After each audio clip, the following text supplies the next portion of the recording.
Bonjour, nous sommes le vendredi 30 août.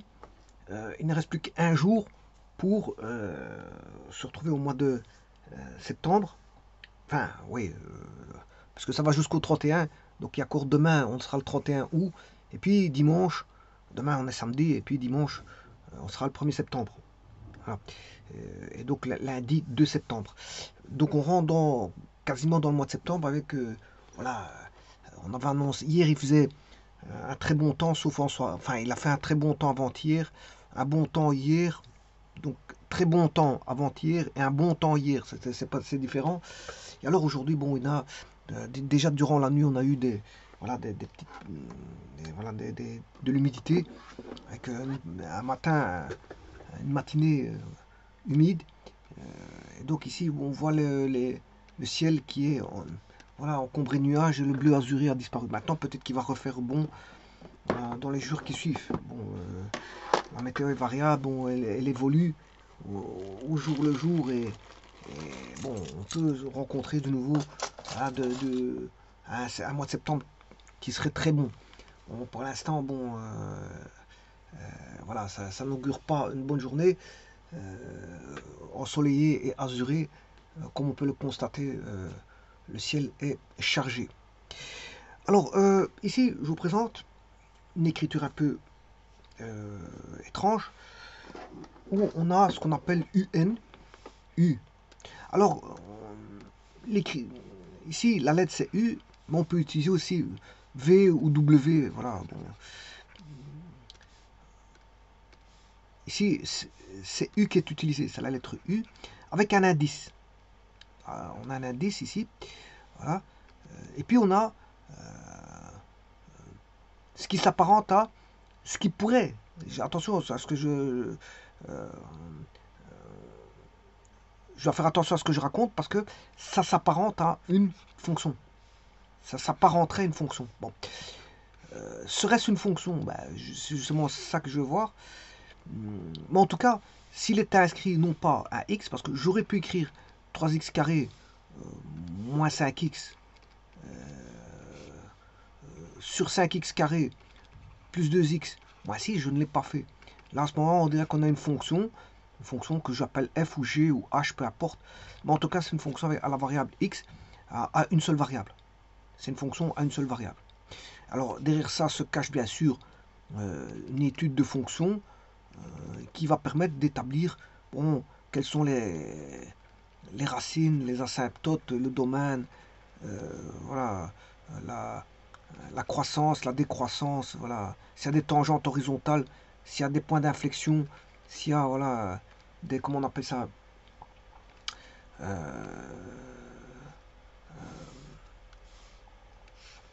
bon, si on a le type de concavité, positif ou négatif, etc. Donc toute une étude de fonction et tableau de signes et tous les tableaux qui vont avec. Tableau de signes, tableau de variation et ton tableau de concavité. Donc derrière ça se cache beaucoup de choses. Alors on peut étudier aussi s'il y a une symétrie. Une symétrie, de symétrie, voilà. On peut faire une étude complète, vraiment ce qu'on appelle complète, avec au premier abord d'innombrables voilà, éléments qui permettent de connaître la fonction, de la connaître parfaitement. Bon, mais vous voyez qu'ici, donc, x appartient à R. Voilà. Mais ici, c'est plus le même. N n'appartient pas à R. N appartient au naturel. Donc, il y a une distinction entre les deux. Il y en a un, là, x appartient à R, là, N appartient au naturel. Alors, je peux vous dire tout de suite que ça, ce sont des valeurs qui se suivent. Bon, ça aussi, ce sont des valeurs qui se suivent, mais elles se suivent dans R. Bon, l'étude dans R, bon, vous dit que bon, on a la topologie, on a des points qui sont, je veux dire, les uns à côté de les autres, qui vont tracer la fonction. Qui vont tracer la fonction, la topologie. Entre deux points, c'est toujours trouvé. Entre deux points, c'est toujours trouvé un point dans R. Voilà, ce qui n'est pas le cas dans N. Dans N, vous avez par exemple 1. Si n égale 1, bon, on a 1. Si n égale 2, bon, on a 2. C'est-à-dire qu'entre 1 et 2, il n'y a rien du tout. Voilà, il y a un trou ici, il y a tout un trou. Ce qui veut dire que une suite, hein, on va se retrouver que des points en des lieux où, où c'est possible. Alors, quand est-ce que c'est possible? Ben, quand on a justement le n qui est entier. N est entier, naturel. Hein. Attention, parce qu'il existe les entiers relatifs. Les entiers naturels, c'est 0, 1, 2, 3, etc. Les entiers relatifs, c'est aussi 0, 1, 2, 3, mais il contient aussi moins 1, moins 2, moins 3, qui sont les entiers aussi bien positifs que négatifs. Donc, Z contient N, puisque Z contient aussi les entiers positifs. Parce que Z, ce sont les entiers relatifs, qui sont aussi bien positifs que négatifs. Bon, il contient le 0. Si vous voulez enlever le 0, à ce moment-là, si je veux enlever le 0, j'écris N star ou N0. N0 comme ceci. Alors ça veut dire qu'on a enlevé le 0. Encore, on pourrait écrire aussi N sauf 0. On pourrait écrire toutes ces écritures-là. Voilà, donc ce qui veut dire que là, on est X, on n'a pas X qui est une variable quelconque dans R. X, là, il appartient à R. Ici, le N appartient aux entiers naturels. Ça veut dire que on n'a que des lieux bien précis où on va voir une image. En 1, j'ai une image, en 2, j'ai une image, en 3, j'ai une image, et ainsi de suite. Et le but de la manœuvre, c'est de voir si, quand... Alors ici, bien sûr, on peut étudier les asymptotes et tout ce qui s'ensuit pour celui-là, ce qui s'étudie au travers d'un outil qu'on appelle les limites. Hein. Donc, on étudie les asymptotes au travers des limites, les limites qui sont des notions de topologie, voilà, qui sont définies quand on étudie la limite, voilà, pour une constante. Si j'étudie une fonction, hein, voilà, f de x dans R, ben, si j'étudie pour une constante, x tendant vers a, ben, je peux obtenir l'infini, je peux obtenir aussi une constante. Alors si vous avez une constante que j'appelle b, ben, ça veut dire que la fonction est continue ici. Ici, la fonction est continue, tandis que la seconde, la limite quand x tend vers a, donc on tend vers x, bon, supposons que ça fasse... Alors ici, il faut faire un tableau de signes pour savoir si c'est plus l'infini à droite ou plus l'infini à gauche, voilà. Ou voir si c'est plus l'infini à droite et moins l'infini à gauche, ou encore plus l'infini à gauche et moins l'infini à droite. Enfin, un peu, on a tous des cas de figure. Hein.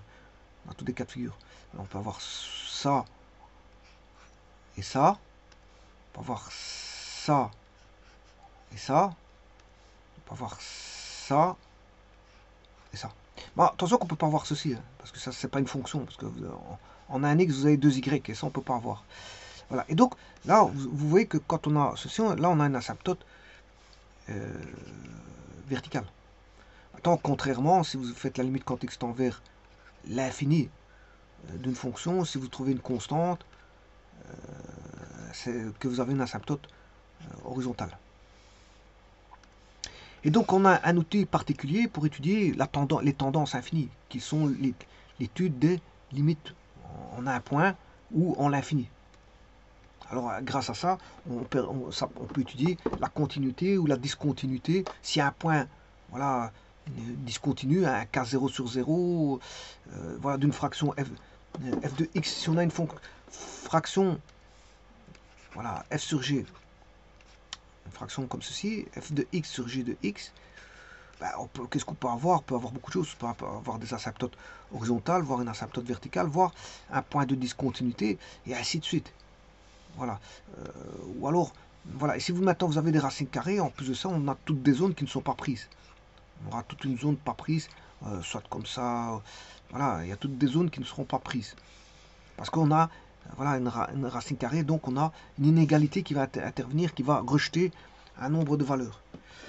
Voilà, mais donc ici, c'est un peu la même chose. On va rechercher l'outil des limites pour avoir les tendances infinies. Alors, les tendances infinies, ben, on n'a pas le choix. N tendant vers moins l'infini, on ne peut pas avoir. Pourquoi? Parce que N appartient au naturel. Je ne peux pas aller vers... Il n'y a aucun sens d'étudier en moins l'infini, vu que N appartient au naturel. Bon. Donc la seule possibilité que je peux avoir, c'est d'étudier la suite quand n tend vers plus l'infini. Bon, et alors ça c'est l'outil des limites qui me permet d'étudier une tendance infinie. Alors si on étudie ceci, ben, le calcul se fait de la même manière que si vous étudiez une fonction. Voilà, il n'y a pas une spécificité aux suites. Hein. Voilà, quand vous avez un rapport comme ça, il n'y a pas de spécificité. Une suite, quand vous étudiez la suite, ben, il n'y a aucune spécificité au calcul. Hein, voilà, les définitions sur les limites restent les mêmes, que ce soit une tendance, les limites quand x tend vers une constante, vous avez l'infini, ou la limite quand x tend vers l'infini, vous avez une constante, et ainsi de suite, tout ça, les définitions topologiques des limites ne changent pas. C'est pas parce que vous avez voilà, une suite que les définitions sur les topologies des limites changent. Les topologies définissent les limites d'une certaine façon. Avec tout dépend si on a une tendance d'une constante qui va donner l'infini ou la tendance de l'infini qui va donner une constante. Bon, ça, ceci se fait toujours avec, je veux dire, comment est-ce qu'on appelle ça avec toujours les mêmes définitions. Hein. Les définitions ne changent pas. Si ce n'est qu'ici, bon, le n, il est, on va dire, on parlera toujours de rang. Voilà. On va toujours parler d'un certain... Parce qu'ici, on parlera de rang, pourquoi? Parce que voilà, on a des suites. On a des suites, donc on parle à partir d'un certain rang. Voilà. Positif, voilà. Et ça entraîne, je veux dire, des conséquences. Au niveau de la distance, dans le plan réel ou dans le plan complexe. Pourquoi dans le plan réel ou dans le plan complexe? Parce que tout simplement, la limite ici, elle peut être soit à valeur dans R ou soit à valeur dans C. Alors qu'ici, la fonction, c'est d'office dans R. Donc les suites, on peut les étudier dans les complexes ou dans les réels. Voilà. Bon, on réadapte un tout petit peu les définitions topologiques. Voilà. On réadapte un tout petit peu. Voilà, c'est juste ça. On dit à partir d'un certain rang, voilà, il va se produire des effets au niveau, voilà, de la distance, ce qu'on appelle le module du nombre complexe. Bon, voilà. Ici, je ne vais pas mettre la définition, mais c'est pour vous dire que la définition a un aspect topologique. Topologique comme quand on calcule, quand on voit la définition des limites avec les tendances infinies ou non, ben, là aussi il y a des définitions topologiques à prendre en compte. Elles sont presque, on va dire, presque les mêmes pour les suites, parce que c'est pas, voilà, d'un côté on parle de voisinage et de l'autre côté on va parler voilà, de distance. Si on est dans le plan complexe, on parlera de modules. Voilà. Donc, et dans R, on parlera de voisinage. Mais les définitions sont presque, on va dire, à tendance similaire. On va dire ça comme ça. Bon, ceci étant dit, c'est pour vous dire qu'on ne s'éloigne pas. C'est pas parce qu'on part, on redéfinit les fonctions. Bon, ça appartient à R. On redéfinit les choses dans N, où on va parler de suite. On redéfinit les choses. Là, appartenant, les valeurs appartiennent à R ou appartiennent au complexe. Mais c'est pas parce qu'on voilà, on va faire une restriction ici, c'est juste une petite restriction parce que N appartient au naturel. Voilà. Eh bien, c'est pas parce qu'on fait une restriction que les définitions sur les limites vont changer. Mais en tout cas, l'outil des limites est fondamental pour le calcul, voilà, de la convergence ou non. Alors, quand je dis non convergence, c'est une divergence. Hein. Alors, si on ne sait pas calculer la limite, ben, la suite ici, elle sera divergente. Voire, si elle est infinie, elle est aussi divergente. Deux cas de figure peuvent conduire à la divergence. C'est soit on ne sait pas calculer la limite, ou soit, je veux dire, elle a une tendance infinie. Mais si maintenant on trouve une valeur, ben, c'est qu'elle est convergente. Alors, ici, on voit tout de suite qu'elle est convergente parce que si j'applique le calcul des limites comme on établit pour les fonctions, c'est-à-dire quand n tend vers l'infini, je vous rappelle que n appartient à n, alors je peux vous dire qu'une suite à terme réel ou complexe, on va dire que c'est pas une fonction, hein, mais c'est l'image ordonnée d'une fonction. C'est l'image ordonnée d'une fonction. Donc elle est définie sur n, ou sur une partie non bordée de n. Donc elle est définie sur n ou sur une partie non bordée de n. Et alors, ces valeurs sont à valeur dans R ou à valeur dans C.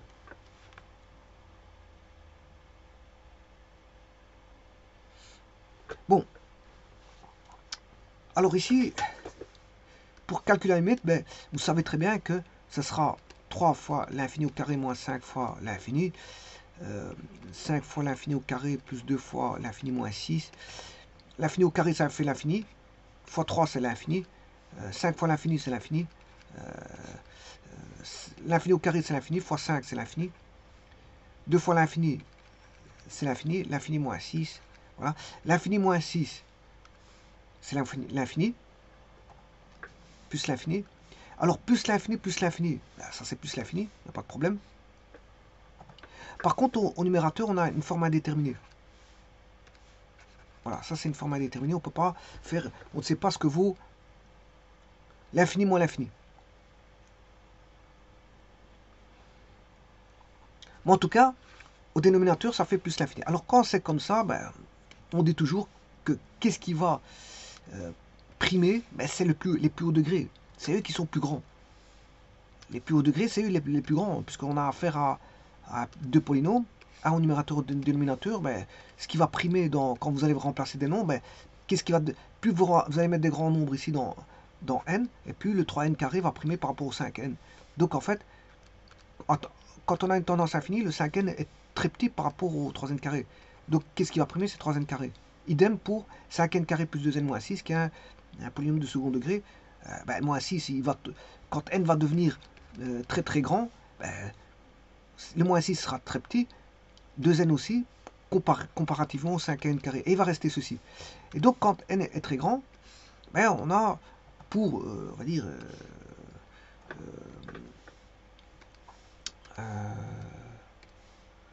soulever la détermination qu'on avait tout à l'heure, l'infini moins l'infini sur plus l'infini, pour soulever cette indétermination, parce que ça on ne sait pas calculer, hein. Ceci on ne sait pas calculer. Voilà, donc pour soulever la détermination, il faut travailler une astuce, c'est de prendre les plus hauts degrés. Or ici, si vous prenez les plus hauts degrés, vous trouvez une constante. Une constante. Donc ici, c'est bien, voilà, une suite à terme réel. C'est une suite à terme réel. Alors maintenant, je vais en mettre quelques-unes, voir à quoi elle ressemble, cette suite. Alors, pour ça, je vais sur GeoGebra, je prends alors un curseur, attention qu'il doit être entier, obligatoirement, et il doit commencer en 0. Voilà, alors je vais aller jusque 30, pas plus. Bon, je ne vais pas aller jusque voilà, des grandes valeurs, mais c'est juste pour voir. Alors je dois taper la suite, 3n carré moins 5n, 5n carré plus 2n moins 6,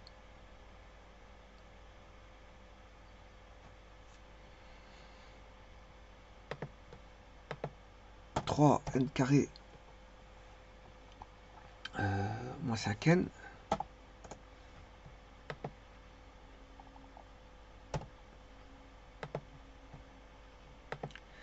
n carré plus 2n moins 6.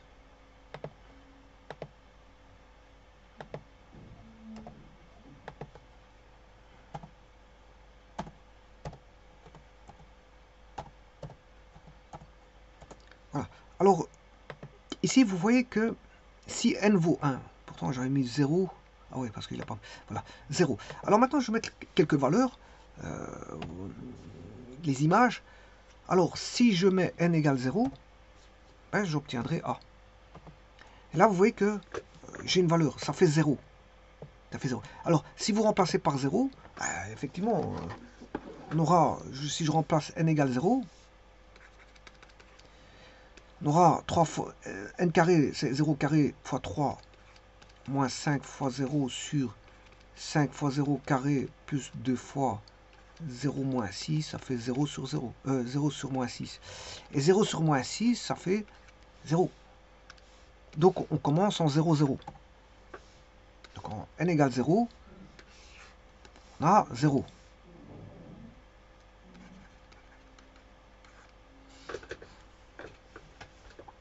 Alors maintenant, je vais mettre n égale 1.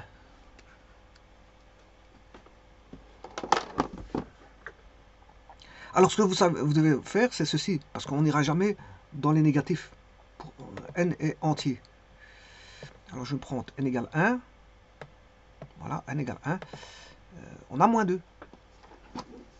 Voilà, on a moins... Donc vous voyez qu'on commence en 0, puis on retombe en moins 2. Alors je dois trouver moins 2. Alors calculons. 3 fois 1 au carré moins 5 fois 1 sur 5 fois 1 au carré plus 2 fois 1 moins 6. 3 moins 5 sur 5 plus 2 moins 6. Moins 2 sur 5 plus 2, 7 moins 6, ça fait 1, ce qui fait moins 2. Donc, on va dire U de 0, ça fait 0. Et U de n avec n égale 1, ça fait moins 2.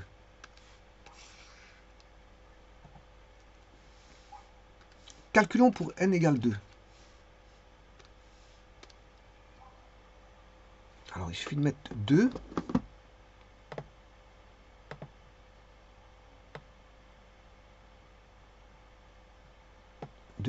Alors, on trouve 0,11. 0,11. Alors, 0,11.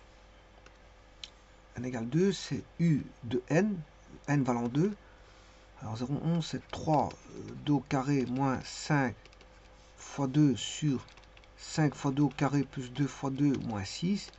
Ce qui fait 2 fois 2, 4 fois 3, 12 moins 2 fois 5, 10 sur 4 fois 5, 20 plus 4 moins 6. Ce qui fait 2 sur 24 moins 6, ça fait 18, ça fait 1 neuvième. Et effectivement, 1 neuvième, c'est 0, 1, 1, 1, 1, 1. Alors ici, je pourrais mettre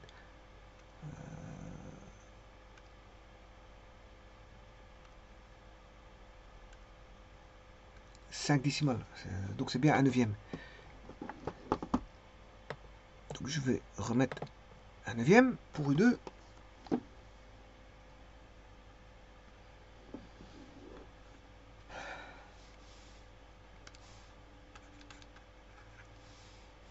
Et maintenant, je vais regarder pour U3.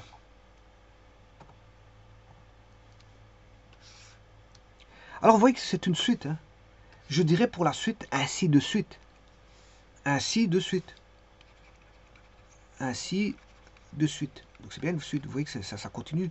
Peut continuer éternellement. Hein. N a une tendance vers l'infini. On peut continuer tant qu'on veut. Vous mettez un ordinateur, vous calculez, vous allez plus impossible. L'ordinateur sera toujours limité, parce qu'un ordinateur ne sait pas représenter l'infini. Donc aller vers la tendance infinie, l'ordinateur ne saura pas le faire, mais il ira très loin. Plus l'ordinateur sera puissant, plus il ira loin. Et ainsi de suite, ou son corollaire, qui est, etc. Alors, n égale 3. U de n valant 3. 3 au carré moins 5 fois 3 sur 5 fois 3 au carré plus 2 fois 3 moins 6. 27 moins 15 sur 45 plus 6 moins 6. 27 moins 15, ça fait 12. 12 45e. On divise par 3, ça fait 4. 4 15e. Bon, ça fait 4 15e. On va calculer la machine. 4 15e. Voilà, 0,26 6666. 0,26 6666. Ouais, n égale 3. Voilà, 0,26. Et ainsi de suite. Donc vous voyez que on peut prendre que des valeurs entières sur x. Alors maintenant, je vais remettre le tout comme ceci. Alors, on va voir les 4 cadrans. Parce que maintenant, je vais mettre la fonction. Vous allez voir que la fonction, c'est quoi? Alors, si vous avez bien compris la chose, la tendance infinie, bah ici, on a ce qu'on appelle on aura une convergence. Hein. Parce que j'ai trouvé tout à l'heure que c'était, on va converger vers, si je me rappelle, c'était 3 demi. Ouais, 3 cinquièmes, je m'excuse, il est là. 3 cinquièmes, il est là. Il suffit de prendre les plus hauts degrés. Si vous prenez les plus hauts degrés, on a directement 3 cinquièmes. On va tendre vers ça. Donc la limite quand n tend à une tendance vers plus l'infini de n, c'est 3 cinquièmes. Donc en fait, cette suite, elle converge. Ça veut dire que vous allez continuer comme ça. Ici, j'avais trouvé 4 quinzièmes. Voilà. Bon, alors qu'est-ce qu'on fait? Là, on descend. Voilà, ici, ça décroît. Hein. De 0 à moins 2, ça décroît. Puis de moins 2 à 1 neuvième, ça croît. Puis ça croît toujours. Dès le moment où on arrive ici, là, ça croît. Là, ça croît. Il n'y a qu'une... Là, on a une décroissance juste ici. Là, ça décroît. Et puis, ça croît toujours. Mais ça croît à une telle manière de... C'est pas que ça croît comme ça. Ça croît comme ceci. Avec une tendance asymptotique. Ça veut dire que si vous dessinez la fonction ici, là, j'ai bien dit la fonction, dans R, ben, vous avez une asymptote là. 3 cinquièmes, c'est une asymptote horizontale. D'ailleurs, on va le voir tout de suite. Si j'écris la fonction, cette fois-ci, j'écris 3x carré, on est dans R, moins 5x sur 5x carré plus 2x moins 6. Et voilà, vous voyez que si je fais varier, bon, ici je vais mettre... vous voyez que ça suit la courbe de la fonction, mais simplement pour des valeurs entières. Ici je mettrai jusque 30, on va essayer de voir, on va regarder jusque 30.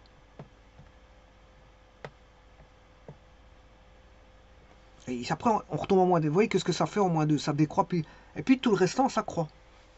Ça croît tout le restant. Voilà. Alors, elle croît vers où? Vers une tendance asymptotique qui est la fonction, l'asymptote de la fonction. Alors maintenant, je vais mettre les asymptotes. Vous voyez qu'il y en a plusieurs. Les verticales ne m'intéressent pas, mais ça va avoir une tendance horizontale. Une tendance horizontale. Donc, on voit bien que ça va être 3 cinquièmes. Regardez bien. A asymptote de F. Et voilà, l'horizontale a une tendance de 3 cinquièmes. Alors, c'est 3 cinquièmes, je crois. Oui, 3 cinquièmes. Et 3 cinquièmes, c'est 0,6. Voilà. 0,6 parce que 2 cinquièmes, 1 cinquième, c'est 0,2. 3 cinquièmes, c'est 0,6. Et 2 cinquièmes, c'est 0,4. Donc vous voyez que on a, ça tend vers l'asymptote. Alors, tout se passe à droite. On s'en fout de la courbe f de x. Si on veut voir l'allure de la fonction, ben, on ne la regarde pas partout parce que ici, si on veut la comparer par rapport à la suite qui est, voilà, qui existe à partir que de 0, x égale 0 ou n égale 0, eh bien, il faudrait que je fasse ceci. Je ne m'intéresse pas à ce qui se passe dans les négatifs. Voilà. Et donc, vous voyez que ici, ça descend. Enfin, oui, ça descend parce qu'on va dans le sens inverse. Hein. On tend vers 0. Mais là, on tend vers l'infini. Et là, on ne dépassera jamais l'asymptote. Donc, en fait, ici, la suite, elle converge. Elle converge. Alors, c'est ce que je vous avais dit tout à l'heure. Il n'y a rien d'étonnant là-dessus parce qu'en fait, je veux dire, on regarde ce qui se passe en l'infini. Donc, c'est une tendance infinie. On cherche la limite. Et donc, la recherche de la limite ne diffère pas de la façon de chercher la limite quand on est dans R ou dans N. Voilà, c'est la même chose. Si vous savez calculer une limite, voilà, dans R, calculer une limite dans N, c'est tout aussi, je veux dire, faisable, puisque c'est identique. La manière de calculer est identique. Vous voyez qu'ici, on voit tout de suite le plus grand, les plus hauts degrés qui sont 3 n carré sur 5 n carré. Et si je simplifie les n carré, ça fait 3 cinquièmes. Donc on voit bien que la limite quand n tend vers plus l'infini, ça fait 3 cinquièmes. Qui est l'asymptote si on a une fonction. L'asymptote horizontale, si on a une fonction qui est 3x carré moins 5x sur 5x carré plus 2x moins 6. Donc qu'est-ce qu'on pourrait dire de cette suite? On va dire qu'elle converge vers une valeur qui est 3 cinquièmes. C'est une suite convergente.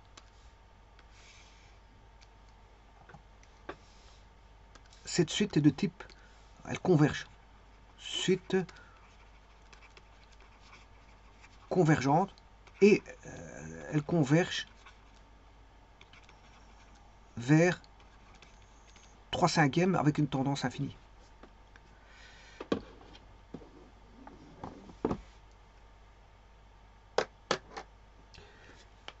Je vous remercie.